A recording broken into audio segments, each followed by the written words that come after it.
Mengapa Rasul Paulus mengecam kaum legalis? Galatia 2 ayat 1 sampai 10.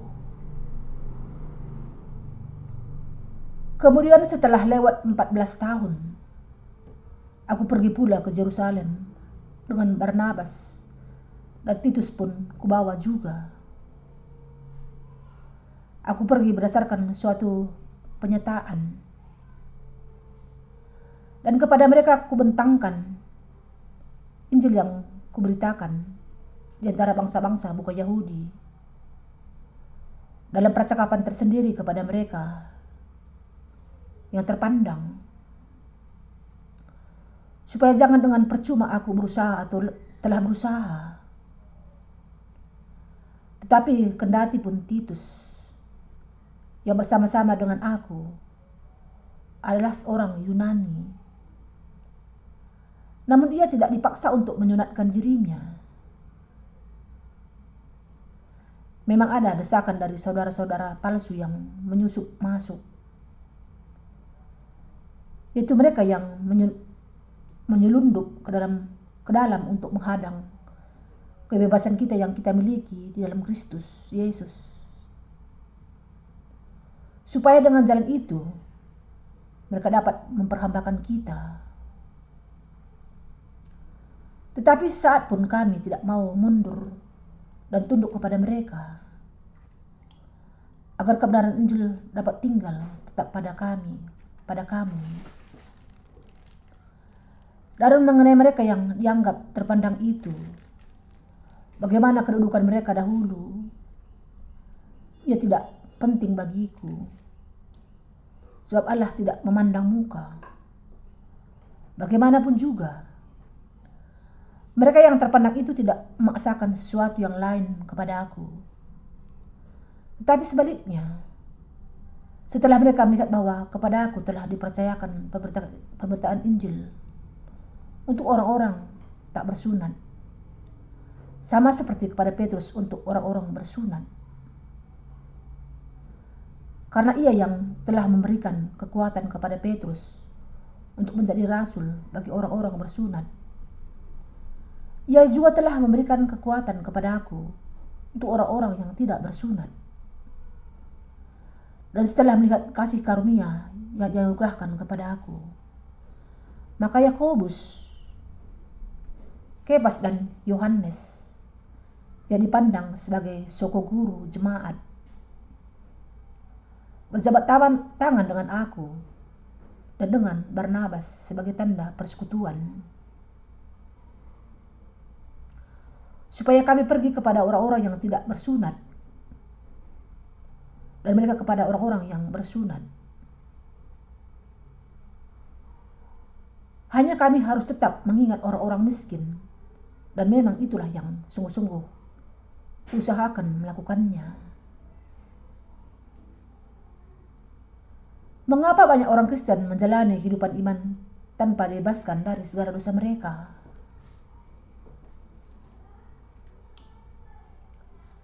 Kita semua harus memahami bahwa kebanyakan orang Kristen sekarang sedang ada di bawah dusta para pemimpin yang sering dianggap terkenal di dalam Kristenan.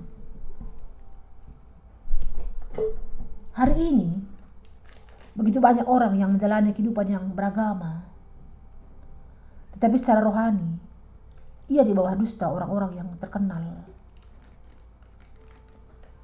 Karena itu, kita jangan sampai menerima pengajaran para guru palsu dalam Kristenan zaman ini. Orang-orang yang terkenal itu mengabaikan dan tidak mau percaya kepada Injil dan Roh. Jadi iman mereka tidak memiliki makna. Itulah sebabnya iman di antara para teolog Kristen sangat keliru. Iman dari orang-orang yang terkenal dalam Kristenan zaman ini adalah demikian. Mereka mengajarkan bahwa manusia harus membasuhkan segala dosa harian mereka dengan doktrin dua pertobatan. Setelah percaya kepada Yesus sebagai juru selamat, untuk alasan ini, iman mereka adalah keliru. adalah sebuah kesalahan untuk mengatakan bahwa orang-orang Kristen bisa membasuhkan segala dosa mereka dengan menaikkan doa pertobatan. Karena orang-orang Kristen zaman ini berusaha membasuhkan segala dosa mereka melalui doa pertobatan, sementara tidak memahami Injil dan Roh. Mereka kemudian percaya dan mengenal Juru Selamat dengan cara yang salah. Karena itu, kita harus memberitakan Injil, air dan Roh kepada mereka. Kita harus mengenal dan memahami bahwa tidak ada jalan lain untuk dibasuhkan dari segala dosa selain dengan memiliki iman kepada Injil dan Roh. Semua manusia bisa dengan sempurna dibasuhkan dari segala dosa dengan percaya kepada Injil dan Roh. Sangat penting untuk memahami bahwa salah kalau ada manusia yang berpikir bahwa mereka bisa dibasuhkan dari segala dosa dengan menaikkan doa pertobatan.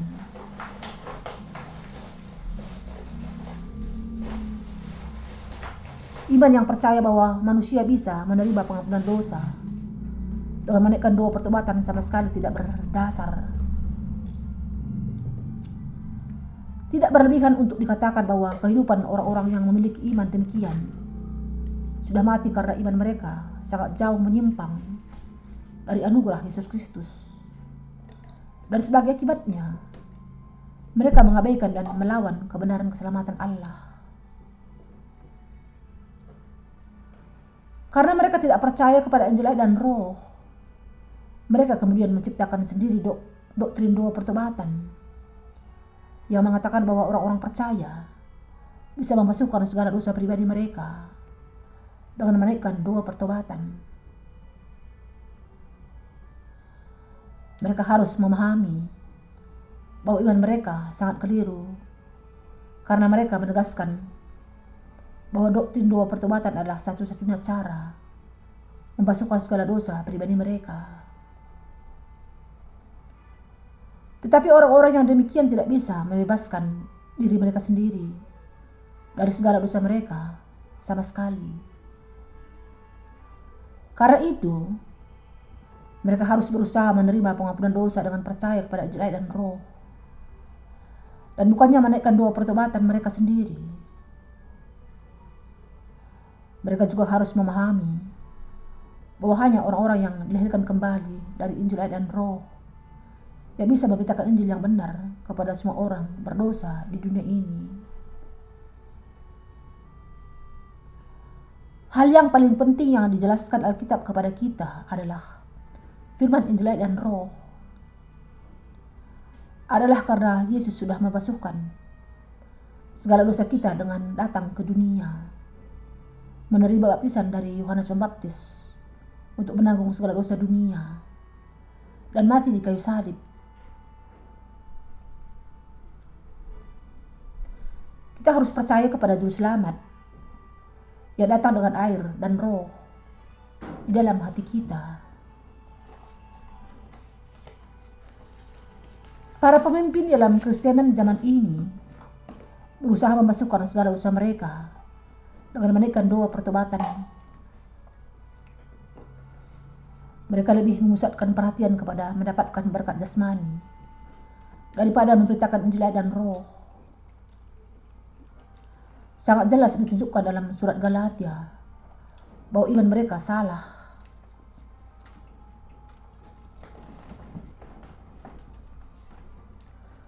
Mereka buta secara rohani, yang jarang memahami bahwa mereka sebenarnya buta. Yesus mengatakan,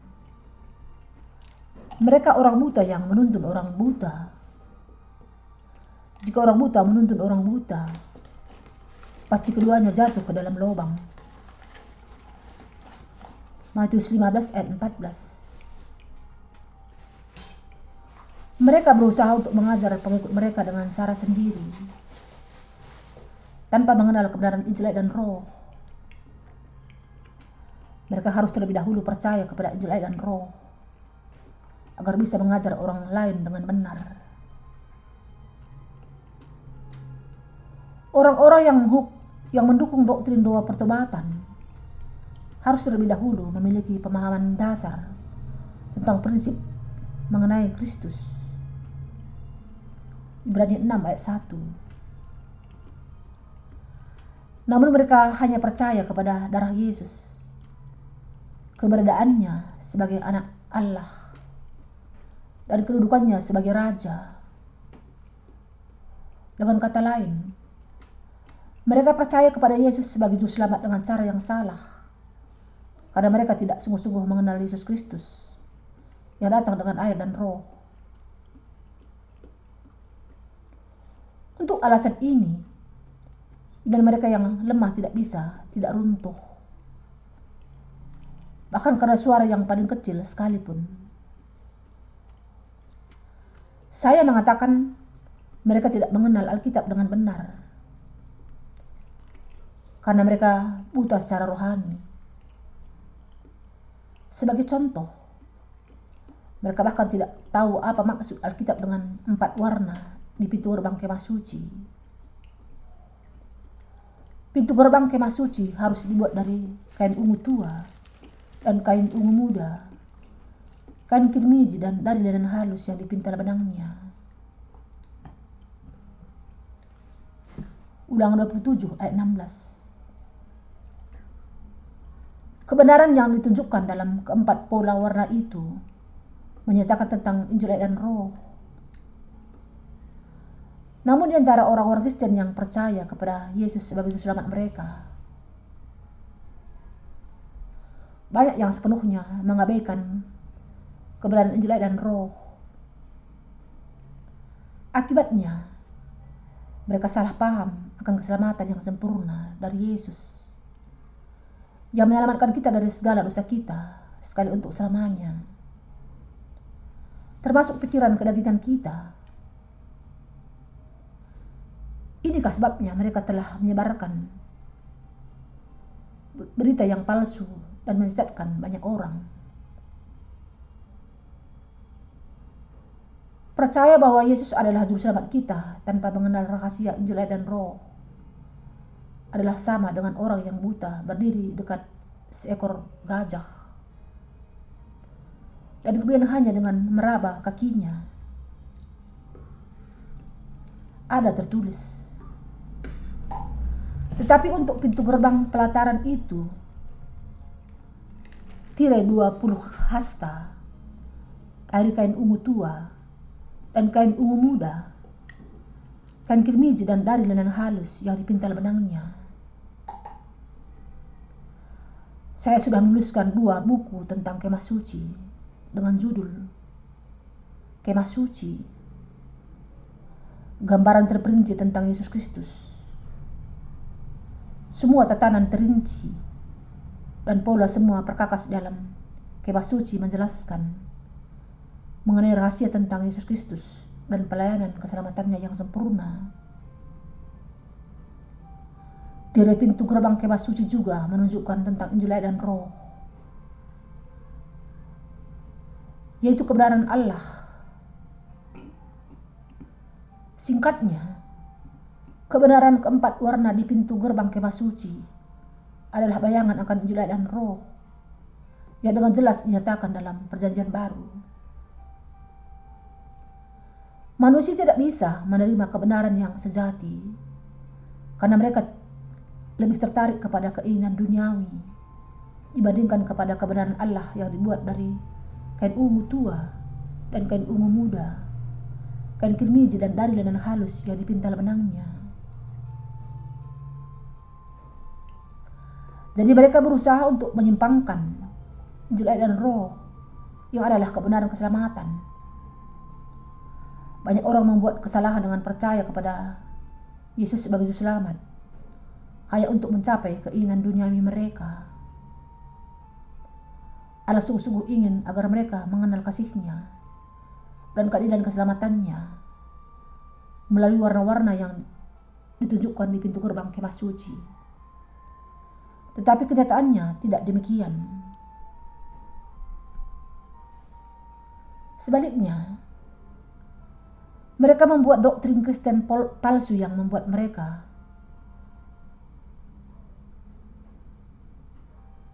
menjauh dari kebenaran Injil dan Roh. Tidak ada jalan lain kecuali mereka percaya kepada doktrin salah itu, karena mereka tidak mengenal Injil yang benar, yang bisa menggantikan doktrin yang sedang mereka percayai. Jadi di masa lalu, mereka percaya dan berpikir bahwa Allah membuat pintu gerbang kemah suci dibuat dari 4 warna tenunan untuk menyembunyikan rahasia keselamatan dari kita. Namun Allah ingin menunjukkan dan menyebarkan Injil dan Roh dengan cara yang lebih baik, dengan menyinarkan terang di pintu gerbang kemah suci yang terbuat dari 4 jenis tenunan, kain ungu tua dan kain ungu muda, kain kirmiji dan dari linen halus yang dipintal benangnya. Adalah kehendak Allah untuk menyelamatkan semua manusia dari dosa dengan Injil, air dan Roh. Karena itu, Ia berkenan untuk menunjukkan kepada kita keselamatan yang benar dan pasti dengan 4 warna tenunan di pintu gerbang kemah suci. Di zaman ini, para pemimpin Kristen menyembunyikan kain ungu tua dan kain ungu muda, kain kirmiji dan dari linen halus yang dipintal benangnya, yang dipakai membuat pintu gerbang kemah suci. Mereka berpikir bahwa adalah kehendak Allah untuk menyembunyikan rahasia keselamatan, agar manusia tidak menemukan kebenaran Allah dengan terlalu mudah. Sebagai akibatnya, orang-orang Kristen secara salah berpikir bahwa manusia tidak akan tahu apakah ia diselamatkan atau tidak, dan bahwa hanya Allah saja pribadi yang tahu keselamatan seseorang. Doktrin Kristen yang salah demikian, seperti doktrin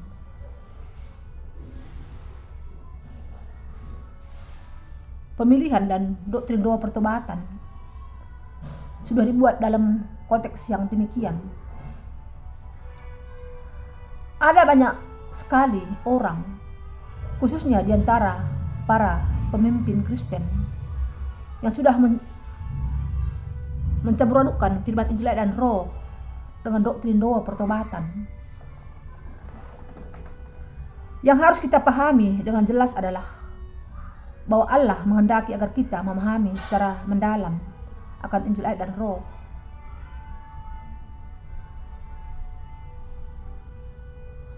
Dengan keempat tenunan yang ada di pintu gerbang kemah suci, dan bukannya menyembunyikan kebenaran itu dari kita. Untuk menunjukkan makna keselamatan, Yesus menerima baptisan dari Yohanes Pembaptis untuk menyelamatkan kita. Kita harus memahami bahwa pola keempat warna yang ada di gerbang itu adalah untuk membuat semua manusia mengenal keselamatan dari dosa dengan Injil dan Roh.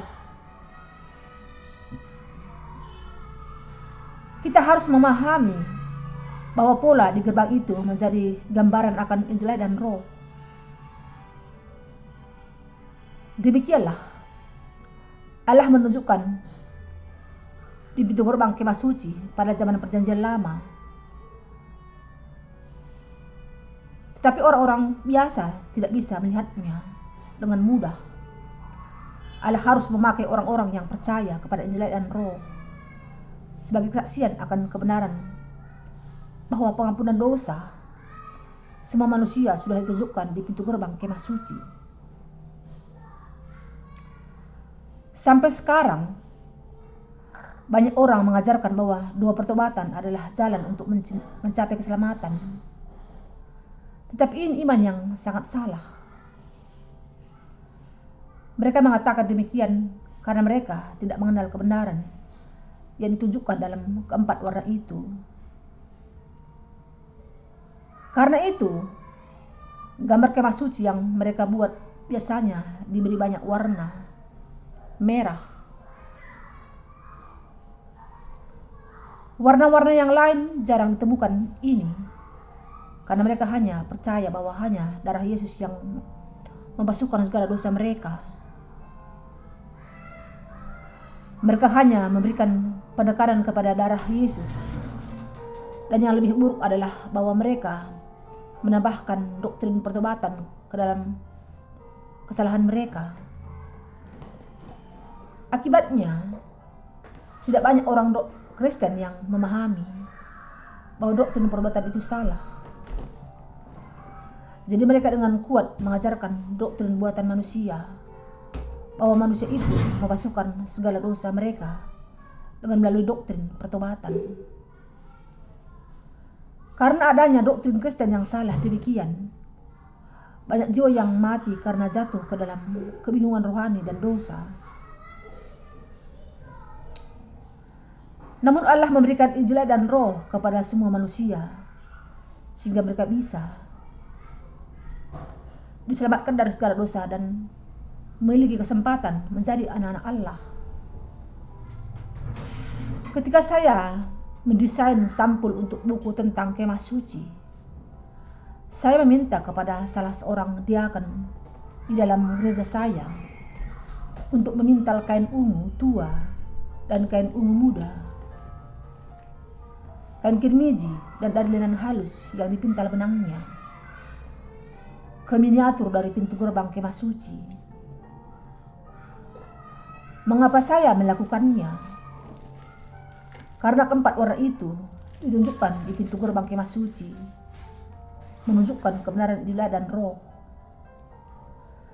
Jadi saya ingin menyaksikan pelayanan Yesus yang sudah menyelamatkan kita dari segala dosa kita dengan memakai keempat warna itu. Ada tertulis dalam Alkitab bahwa Yesus sudah datang ke dunia dengan Injil dan Roh.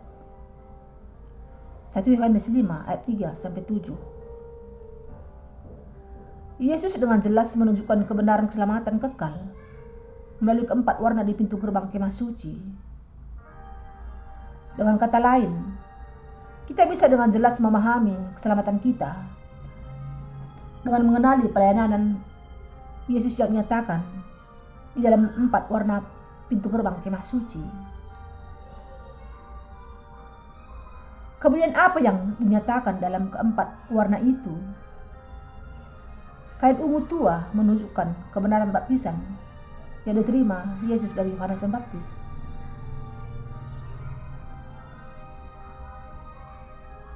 Di mana ia menanggung segala dosa dunia sekali untuk selamanya. Kain ungu muda menunjukkan kebenaran bahwa Yesus adalah Raja segala raja dan anak Allah.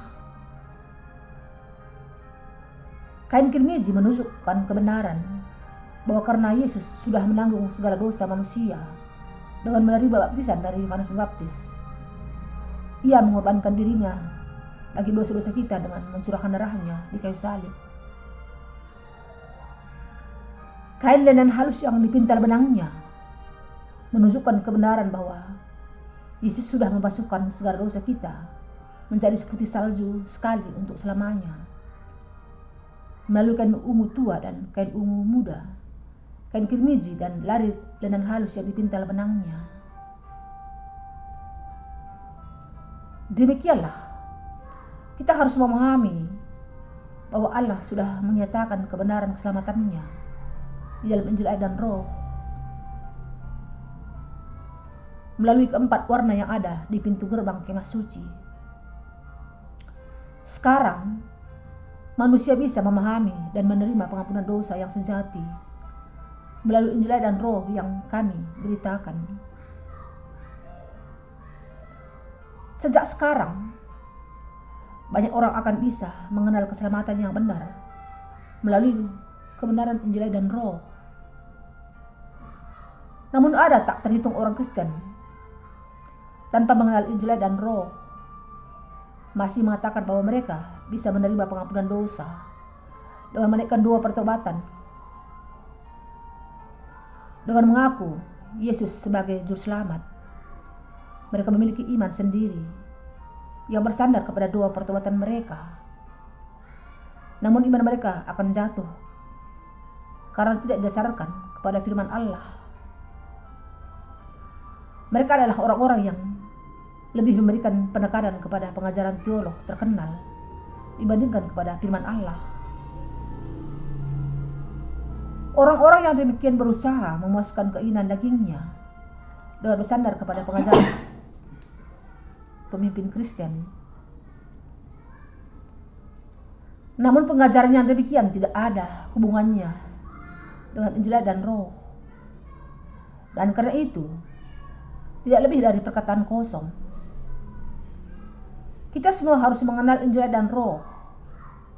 Kita juga harus memahami bahwa iman orang-orang yang percaya kepada doktrin pertobatan sebagai cara membasuhkan segala dosa adalah salah. Sangat menyedihkan melihat orang-orang yang demikian. Tanpa mengenal kebenaran Injil dan Roh, mereka mendusta diri dengan percaya kepada doktrin pertobatan yang dibuat oleh pemikiran kedagingan mereka sendiri.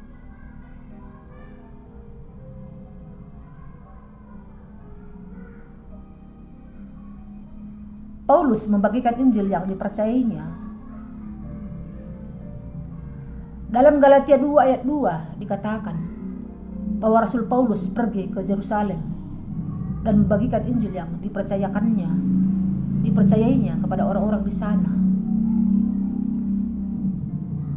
Paulus melakukan hal ini karena ada banyak orang yang percaya kepada doktrin buatannya sendiri dan tidak kepada Injil dan Roh yang dipercayai Paulus. Ada beberapa orang yang memakai firman Allah sebagai bahan pembantahan. Kita harus hati-hati dalam membagikan Injil dan Roh kepada mereka yang dianggap sebagai pemimpin Kristen yang terkenal. Mereka adalah orang-orang yang memiliki kuasa yang di dalam lingkungan masyarakat Kristen. Kita harus mendengarkan perkataan mereka dengan hati-hati, karena mereka sangat cerdik. Tuhan menasihatkan, berjaga-jagalah dan waspadalah terhadap ragi orang Farisi dan Saduki. Matius 16 ayat 6. Tetapi sayangnya, ragi itu masih ada dalam dunia kekristenan. Kita harus memberitakan Injil dan Roh untuk memenangkan jiwa dengan membuang ragi itu. Hanya dengan itu, orang-orang berdosa bisa menerima pengampunan dosa dan percaya kepada Injil yang benar.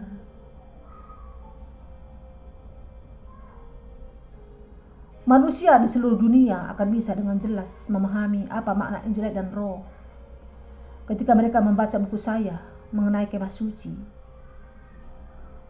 Di dalam buku-buku itu, saya dengan jelas menuliskan bagaimana Allah menyatakan keselamatan darinya melalui kain ungu tua dan kain ungu muda, kain kirmiji, dan dari linen halus yang dipintal benangnya yang dipakai di kemah suci. Saya berusaha mencantumkan gambar dari kemah suci dan perkakas yang ada untuk menjelaskan kebenaran Injil dan Roh, karena mungkin akan sulit untuk memahaminya hanya dengan penjelasan kata-kata saja. Anda harus memahami bahwa kebenaran kain ungu tua dan kain ungu muda, kain kirmiji, dan dari linen halus yang dipintal benangnya adalah gambaran Injil dan Roh. Juga Anda harus memahami bahwa Injil yang benar yang ini dengan jelas menunjukkan kepada kita bagaimana penggenapan dari pengampunan dosa ini. Orang-orang yang sangat mengganggu Rasul Paulus sementara ia memberitakan Injil dan Roh adalah mereka yang memiliki iman puas diri. Mereka adalah orang-orang yang percaya kepada sunat fisik. Mereka sangat meninggikan sunat fisik lebih dari firman Allah dan mempercayainya. Semua pria Yahudi di zaman itu harus disunatkan karena mereka secara fisik adalah keturunan Abraham.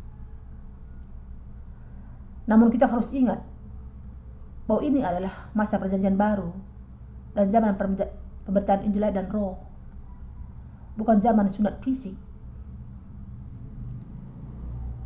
Rasul Paulus berulang kali memperingatkan para pengajar sunat akan iman mereka, karena iman mereka salah. Mereka meremehkan dan meninggalkan kebenaran Injil dan Roh, sementara mereka berpegang kepada sunat fisik. Sebenarnya mereka adalah para saudara palsu yang menyusup ke gereja Allah untuk memata-matai kemerdekaan yang kita miliki di dalam Yesus Kristus. Inilah sebabnya mereka menyunatkan secara fisik orang-orang percaya yang sudah diselamatkan dari segala dosa mereka. Mereka berusaha mencapai keinginan pribadi dengan merampas kemerdekaan orang-orang percaya yang sudah menerima pengampunan dosa. Jadi Paulus menyatakan, memang ada desakan dari saudara-saudara palsu yang menyusup masuk. Itu mereka yang menyelundup ke dalam untuk menghadang kebebasan kita yang kita miliki di dalam Kristus Yesus. Supaya dengan jalan itu mereka dapat memperhambakan kita. Tetapi sesaat pun kami tidak mau mundur dan tunduk kepada mereka, agar kebenaran Injil dapat tinggal tetap pada kamu. Galatia 2 ayat 4-5. Iman para pengajar sunat adalah demikian. Mereka percaya kepada Yesus sebagai juru selamat. Tapi mereka berpikir bahwa kalau seseorang tidak disunatkan, ia tidak bisa menjadi umat Allah atau keturunan Abraham. Orang-orang percaya di Galatia yang bodoh menerima pengajaran itu. Kita harus memahami bahwa sampai saat ini mereka yang memiliki iman legalistik demikian sering diakui sebagai guru yang baik di dalam gereja.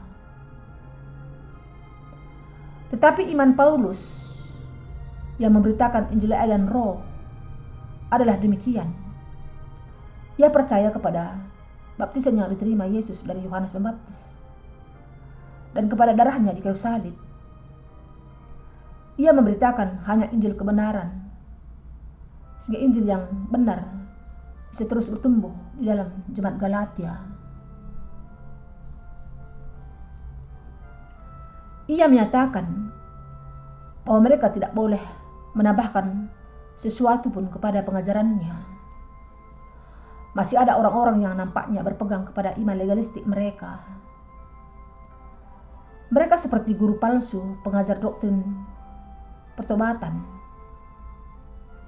dan tidak memberikan pertolongan kepada orang-orang yang percaya kepada Injil dan Roh.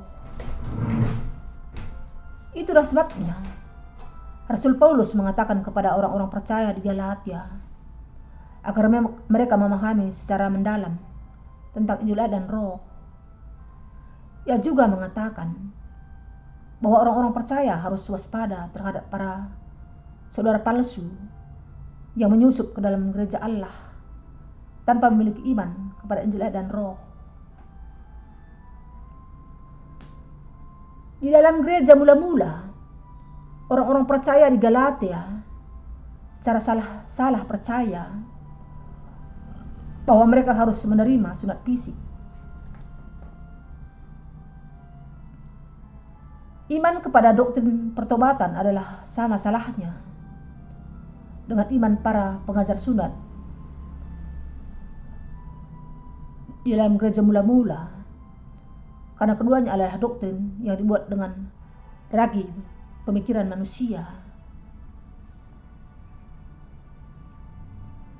Kita harus memahami kontradiksi dari doktrin pertobatan.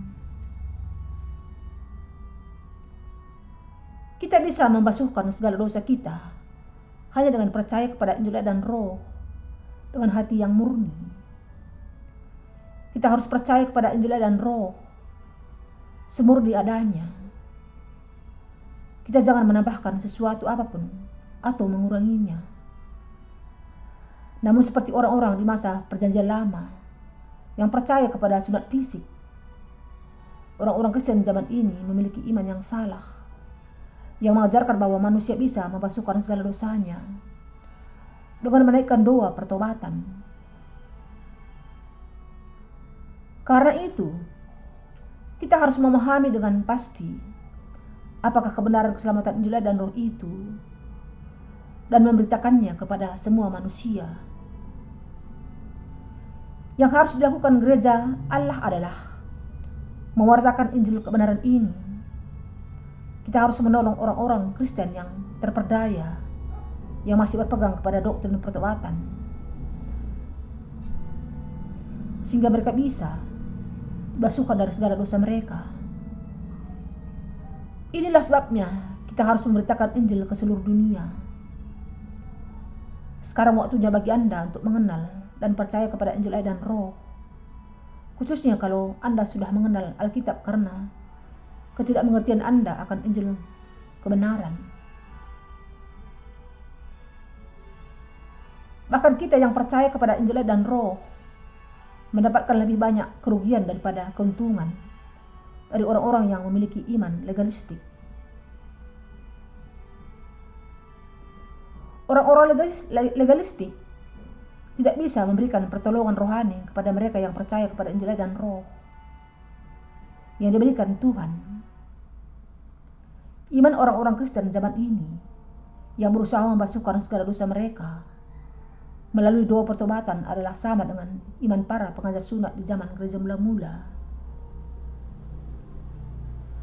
yang hanya membawa kebingungan rohani di antara banyak orang. Doktrin pertobatan bukan berasal dari Alkitab. Itu dogma yang salah dari pemikiran manusia. Barang siapa percaya kepada Yesus tanpa mengenal kebenaran Injil dan Roh, tidak bisa tidak menjadi para pengajar sunat. Kami melihat orang-orang yang menyimpang dan berpusat kepada doktrin Kristen semata setelah mereka belajar mengenai doa pertobatan. Sebagai contoh, para teolog pembebasan menafsirkan Alkitab demikian: sebagaimana Musa membebaskan bangsa Israel ketika mereka di bawah perbudakan Raja Mesir, orang-orang Kristen juga harus berusaha membebaskan orang-orang tertindas dari keadaan mereka yang buruk. Betapa tidak masuk akal. Kalau seseorang tidak mengenal Injil kebenaran ini, ia tidak bisa tidak berpegang kepada doktrin agama yang menyenangkan saja. Bahkan di masa Rasul Paulus, para pengajar sunat sibuk untuk memamerkan kebaikan mereka seturut Taurat dan bukannya menerima anak Allah sebagai juru selamat mereka. Di zaman dan masa ini, para pemimpin Kristen yang terkenal memberikan penekanan kepada doktrin pertobatan yang setara dengan sunat fisik. Mereka hanya mengenal Taurat, Allah, tetapi tidak mengenal Yesus Kristus sebagai juru selamat yang datang dengan air dan Roh. Mereka melawan kebenaran setiap kali bertemu dengan Injil dan Roh. Tetapi mereka harus tetap percaya kepada Juru Selamat yang datang ke dunia untuk menyelamatkan kita semua dari dosa dengan memberikan kebenaran Injil dan Roh. Rasul Paulus memperingatkan kita agar menjauh dari iman para pengajar sunat. Kita harus memahami implikasi dari peringatan ini.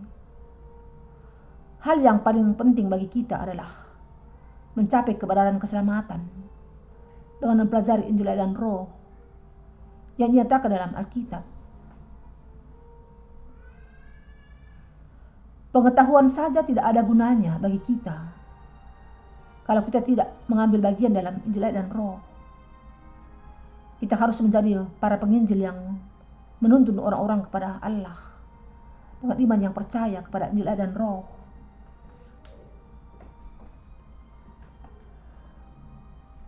Tidak ada perlunya meninggikan para pemimpin Kristen kalau mereka tidak percaya kepada Yesus Kristus yang datang dengan air dan Roh. Saya bertanya kepada mereka, apakah Anda sungguh-sungguh mengenal Injil Air dan Roh? Apakah Injil Air dan Roh adalah yang Anda percayai? Atau hanya darah di kayu salib dan doa pertobatan? Sekarang, kita harus menetapkan untuk mewartakan Injil Air dan Roh kepada lebih banyak orang. Bahkan para pemimpin Kristen tidak mengenal Injil Air dan Roh. Saya akan menceritakan sebuah kejadian yang sungguh-sungguh saya alami.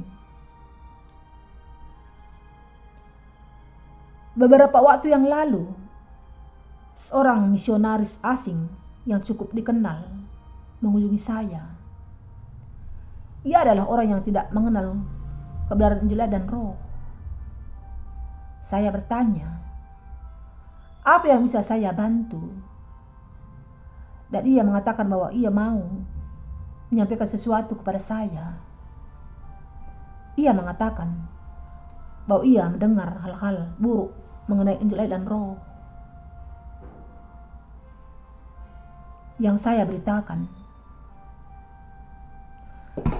Jadi saya mengajak dia untuk bersekutu dalam firman untuk menyelesaikan hal ini. Itulah awalnya sampai kami mengadakan debat Alkitabiah. Pertama-tama, ia memunculkan sebuah pertanyaan dalam argumennya dengan mengatakan, bagaimana Anda bisa mengatakan bahwa Anda tidak memiliki dosa dalam hati Anda? Jadi saya mengatakan bahwa kita menjadi tidak memiliki dosa dengan percaya kepada Injil dan Roh. Lalu ia menyatakan bahwa iman saya salah dengan mengutip Alkitab dari 1 Yohanes 1 ayat 9. Jika kita mengaku dosa kita, maka ia adalah setia dan adil,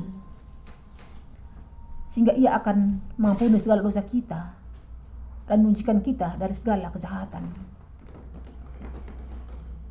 Ia mengatakan, bagaimana mungkin seseorang mengatakan ia tidak memiliki dosa kalau Alkitab mendorong kita untuk mengakui dosa-dosa kita? Tidakkah Allah mengatakan ia akan mengampuni dosa kita kalau kita mengakuinya? Jadi saya menjawab dengan mengutip ayat tadi. Ya, Allah mengatakan, jika kita mengaku dosa kita, maka ia adalah setia dan adil, sehingga ia akan mengampuni segala dosa kita dan menyucikan kita dari segala kejahatan. Lalu apakah bagian ini mengatakan bahwa Allah mengampuni segala dosa kita sedikit demi sedikit secara bertahap setiap kali kita meminta pengampunannya? Atau apakah yang dimaksudkannya adalah bahwa ia akan membasuhkan segala dosa kita, termasuk dosa-dosa yang diakui? Kalau kita mengakui dosa-dosa kita dengan percaya kepada Injil dan Roh, karena Injil dan Roh memang sudah membasuhkan segala dosa kita. Saya mengatakan bahwa hanya orang-orang yang memiliki iman kepada Injil dan Roh bisa mengakui diri di hadapan Allah dengan benar, karena mereka memiliki keyakinan kepada kebenaran bahwa Tuhan sudah membasuhkan segala dosa mereka sekali untuk selamanya dengan Injil dan Roh. Kemudian ia menyerang balik dengan mengatakan, kalau demikian, mengapa Rasul Paulus mengatakan bahwa ia adalah orang yang paling berdosa? Saya menjawab demikian. Anda jangan menafsirkan Alkitab tanpa memperhatikan konteksnya. Ketika Paulus mengatakan Perkataan ini benar dan patut diterima sepenuhnya. Kristus Yesus datang ke dunia untuk menyelamatkan orang berdosa. Dan di antara mereka akulah yang paling berdosa. 1 Timotius 1 ayat 15. Ia mengatakan demikian untuk menunjukkan perilaku masa lalunya sebagai seorang yang paling berdosa di antara manusia ketika ia melawan Tuhan Yesus karena ketidakmengertiannya. Ia mengatakan demikian karena ia sangat bersyukur kepada Allah yang sudah menyelamatkan dia dari dosa dan menjadikannya salah satu pengerjanya.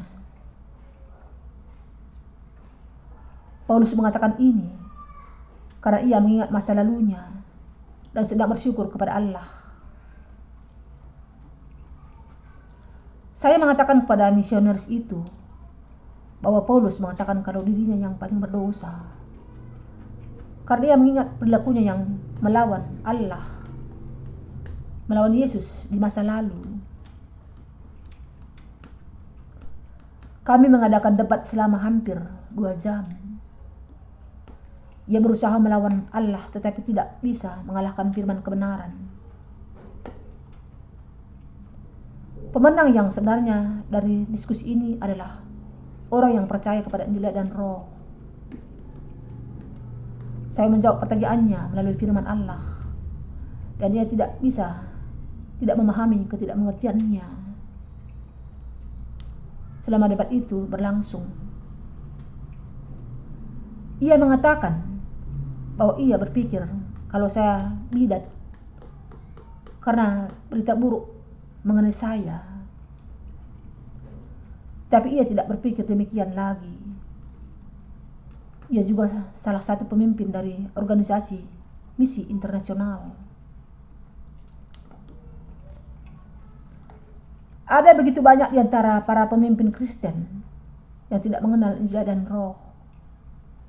Mereka tidak mau menyerahkan diri mereka kepada Injil dan Roh karena mereka sangat terkemuka di lingkungan Kristen.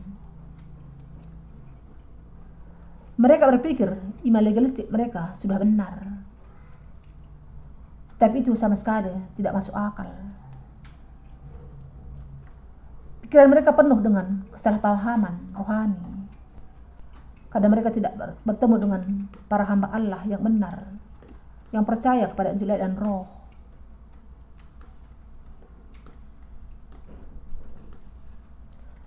Meski demikian, mereka juga harus menerima pengampunan dosa dengan menerima Injil dan Roh. Bagaimana Anda bisa mengajar orang lain kalau Anda masih memiliki dosa di dalam hati Anda? Kita adalah orang-orang yang bisa memberitakan Injil dan Roh. Bahkan ketika kita bertemu dengan orang yang paling terkenal di dalam lingkungan Kristen, kita tidak perlu takut kepada orang-orang yang tidak mengenal dan kemudian melawan Injil dan Roh. Itu karena mereka hanya terkenal di luar Injil dan Roh yang diberikan Tuhan kepada kita. Tidak peduli bagaimanapun terkenalnya mereka perlu menyerah kepada Allah dan Injil dan Roh secepat mungkin. Karena kesombongan mereka sama sekali tidak ada gunanya di hadapan pengadilan Allah atas dosa. Saya tidak mengatakan bahwa saya lebih baik dari mereka, tetapi berusaha menjelaskan kebenaran. Iman legalistik yang masih ada dalam kekristenan zaman ini sangat keliru. Para pemimpin iman yang demikian bukanlah terang dunia, karena ketidakpahaman mereka akan kuasa Injil dan Roh. Karena itu, iman kekristenan zaman ini tidak memiliki pengaruh atas masyarakat. Secara rohani, tidak memberikan apapun kepada kita. Sebagaimana yang dikatakan Paulus, bahwa orang-orang yang terkenal nampaknya berarti, tetapi tidak menambahkan apapun untuknya. Inilah sebabnya Rasul Paulus menyaksikan bahwa iman legalistik sangatlah keliru.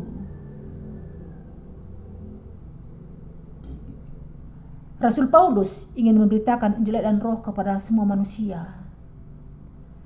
Ia tidak menyerah kepada orang-orang yang memiliki iman legalistik, dan justru memberitakan Injil yang benar kepada mereka. Rasul Paulus menyatakan Injil keselamatan dengan jelas kepada manusia di zaman ini. Pada saat yang sama, ia menyalahkan mereka yang memiliki iman kepada sunat fisik. Beberapa di antara Anda mungkin berpikir, mengapa ada keperluan untuk memberitakan Injil dan Roh kepada mereka kalau mereka sudah percaya kepada Yesus sebagai Juru Selamat. Namun masalah dengan jemaat Galatia adalah bahwa banyak orang-orang percaya di gereja mula-mula memiliki iman kepada sunat fisik. Ini sangat berbeda dengan iman Paulus. Namun Anda harus memahami bahwa hanya orang-orang yang percaya kepada Injil dan Roh sajalah anak-anak Allah. Orang-orang yang berpegang kepada sunat fisik sama saja dengan mereka yang mengatakan bahwa mereka bisa membasuhkan segala dosa dengan doa pertobatan.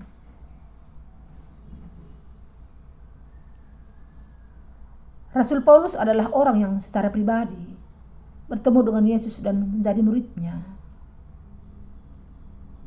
Ia adalah orang yang terpelajar dengan pengenalan yang dalam akan Alkitab dari Perjanjian Lama. Ia mungkin salah satu murid yang paling berpendidikan, karena ia belajar di bawah Gamaliel, salah satu rabi yang hebat. Dengan kata lain, ia adalah seorang spesialis dalam Taurat Allah. Dan karena itu, sangat memahami tentang efek yang buruk dari sunat fisik. Inilah sebabnya ia menjelaskan kepada orang-orang bukan Yahudi tentang hubungan antara iman legalistik dengan iman kepada Injil dan Roh. Paulus menunjukkan bahwa masalah dari orang-orang percaya di Galatia adalah karena mereka terlalu memberikan penekanan kepada sunat fisik dan menuruti hari serta bulan khusus. Itulah ciri dari fenomena iman legalistik. Sebagaimana para pengajar sunat, orang-orang Kristen zaman ini tidak memahami betapa salahnya doa pertobatan mereka. Namun, sekarang kita memahami betapa salahnya memiliki iman legalistik yang mengajarkan doktrin pertobatan yang demikian.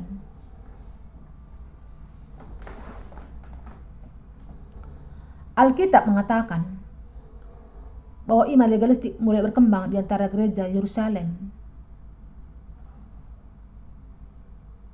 Gereja di Yerusalem dan Galatia di antara orang-orang yang berpikir bahwa mereka harus berusaha menuruti hukum sunat fisik dan hari Sabat.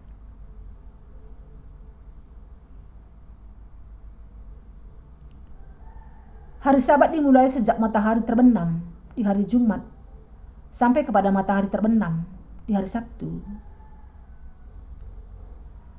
Mereka akan dianggap sebagai orang-orang percaya yang saleh kalau mereka mentaati aturan hari Sabat. Mereka tidak hanya berusaha menguduskan hari Sabat, tetapi juga semua upacara tahunan di dalam Perjanjian Lama. Namun, Paulus tidak mengajarkan iman legalistik yang demikian.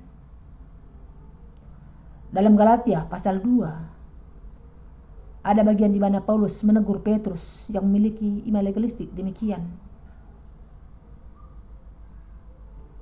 Sampai sekarang bangsa Israel berpikir dan percaya bahwa mereka harus disunatkan agar bisa menjadi keturunan Abraham dan umat Allah. Itulah sebabnya mereka harus melaksanakan sunat. Inilah latar belakang iman legalistik. Kaum legalistik memberikan penekanan lebih kepada upacara perayaan tahunan dari perjanjian lama, dan berpikir bahwa orang-orang bukan Yahudi yang bertobat juga harus disunatkan dan menguduskan hari Sabat sebagaimana semua perayaan yang lain, seperti perayaan roti tak beragi, perayaan mingguan, perayaan kemah suci. Ini membuat orang-orang yang percaya di gereja mula-mula kehilangan Injil kebenaran, hakikat dari keselamatan. Karena itu juga Rasul Paulus merasa bahwa iman legalistik akan menjadi penghalang besar bagi kemajuan Injil, air dan Roh. Apa yang didapatkan oleh gereja mula-mula di Yerusalem dengan memusatkan perhatian kepada hukum dan perayaan, sebagaimana yang dikhawatirkan Paulus, hal itu hanya mengakibatkan hilangnya Injil, air dan Roh. Ia berusaha memperbaiki iman legalistik mereka dari kesalahan yang ada, tapi ia tidak bisa melakukannya karena begitu banyak orang percaya di gereja mula-mula berpegang kepada iman yang demikian. Paulus selalu berharap bahwa kebenaran Injil akan terus berada di antara mereka. Namun apa yang dikhawatirkannya terjadi di dalam gereja di dunia ini, di dalam Kekristenan zaman ini, iman legalistik tetap ada, sementara kebenaran Injil dan Roh justru memudar. Jadi kita harus percaya kepada Injil dan Roh dan memberitakan Injil yang sudah menyelamatkan dari segala dosa kita. Rasul Paulus mengadakan persekutuan secara pribadi dengan mereka yang terkenal agar penyebaran Injil tidak terganggu. Pertimbangan yang demikian perlu bagi pekerjaan Allah. Dia juga harus mengabaikan kaum legalistik karena kekhawatiran bahwa Injil dan Roh kemudian akan menjadi sia-sia. Kita harus ingat bahwa doktrin pertobatan itu berasal dari pemikiran manusia, dan itu adalah sumber kesalahan. Semua doktrin Kristen yang berbeda dengan Injil dan Roh hanya membingungkan pikiran manusia. Sekarang yang harus Anda pahami adalah bahwa lebih baik tidak mempelajari doktrin Kristen yang salah daripada mempelajarinya. Kita harus belajar firman Allah dengan benar dari orang-orang yang mengenal Injil dan Roh. Dengan itu, kita menerima keuntungan besar bagi jiwa kita. Kita harus ingat bahwa percaya kepada doktrin Kristen buatan manusia hanya merugikan jiwa kita saja.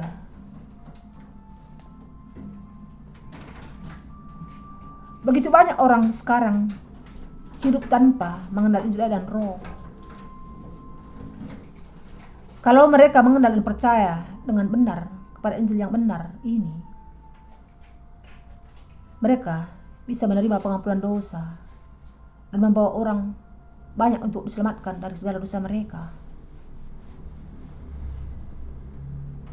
Kita harus membuang iman legalistik yang secara salah telah kita pelajari ketika kita mengenal Injil dan Roh. Tidakkah sangat sulit untuk membuang hal yang tak berguna dari rumah, meski nampaknya sangat mudah untuk memasukkan sesuatu yang baru dan bagus ke dalamnya. Demikian juga kita harus membuang pemahaman yang salah dan belajar pengetahuan yang benar, yaitu kebenaran Injil dan Roh. Kita harus mengetahui mengapa banyak orang dihukum oleh Allah karena iman legalistik mereka.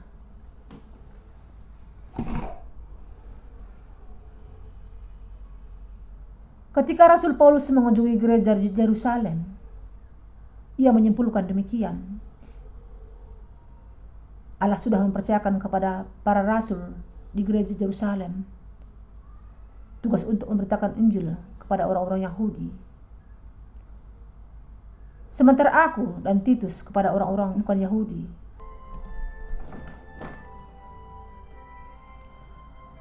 Sangat tepat bagi Petrus atau Yakobus atau Yohanes untuk memberitakan Injil kepada orang-orang Yahudi, karena mereka sendiri adalah orang-orang Yahudi.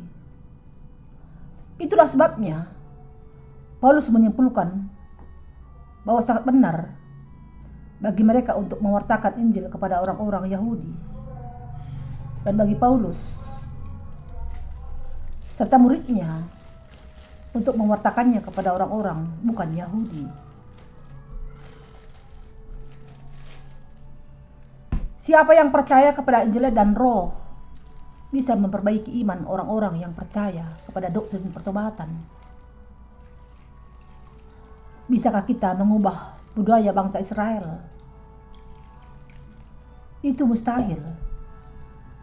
Namun tidak masalah kalau kemudian mereka percaya kepada Injil dan Roh.